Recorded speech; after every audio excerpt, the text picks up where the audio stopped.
Hi, Mrs. Conover. This is Alan with Y&L Landscaping Company, and I wanted to put this video together to show you the scope of work that I am proposing for your yard.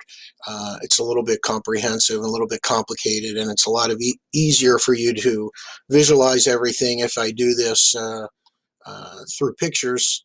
Um, so let's get started here. I want to start with this area. Just get my pointer settled here. This is the area you have a lot of water running down in this direction from various places, and this is where I'm going to call this the side yard. This is where the problem starts. So I'm proposing to put a drain field with open stone drain field in this area to capture that water running down and pick it up to convey it out. So you'll have a stone bed here to collect the water. We would put a solid pipe in and we would run it in this direction, eventually running to the gate. It's probably going to go a little bit this direction, but to the gate opening. And what you see in this view is that pipe would run underground through the gate opening here. We would also pick up this downspout and run it over and tie it into that line. Also underground with underground pipe. Let me see if I can grab the next picture. So let's go back right inside of the rear yard back here. We're going to put a dry well in the ground, and we talked about get back to these pictures here. Sorry about that. We talked about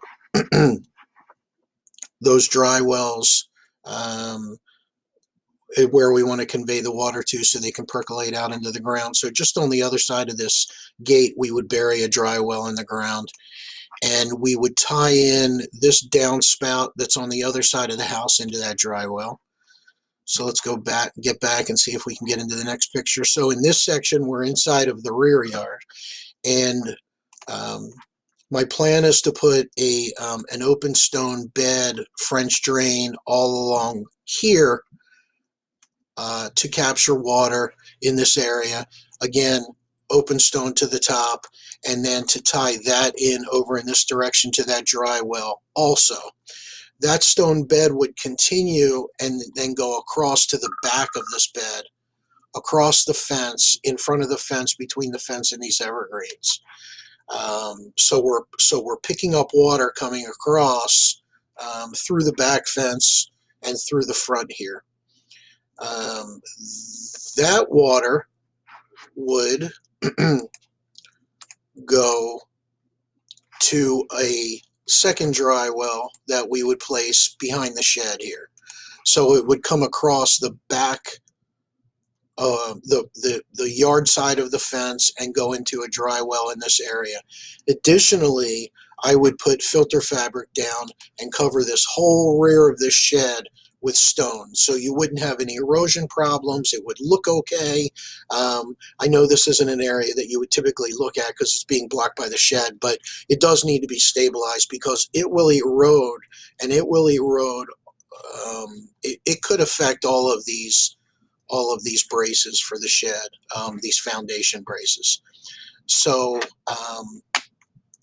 that's that area. Sorry, I'm trying to keep my picture straight. Oh, and you can see it a little bit better in this area. So this French drain would come across here and come in and drop into a dry well back here. So the next area is this area by the fence, and we would do a very similar thing. We would put a French drain with stone open to the top across here. We would put it across this area into the fence, and we would put a dry well in this area right here to collect water underground. And I would also tie in this downspout as well, bring it all the way across, not what I wanted to do, all the way across and drop it into that bed as well. We're dealing with three separate areas here. It's a pretty involved resolution to dry up your yard. I think it's the best way to deal with everything. So I hope this video is helpful. You can click through and look at the proposal, and please reach out to me with any questions that you might have. Thank you.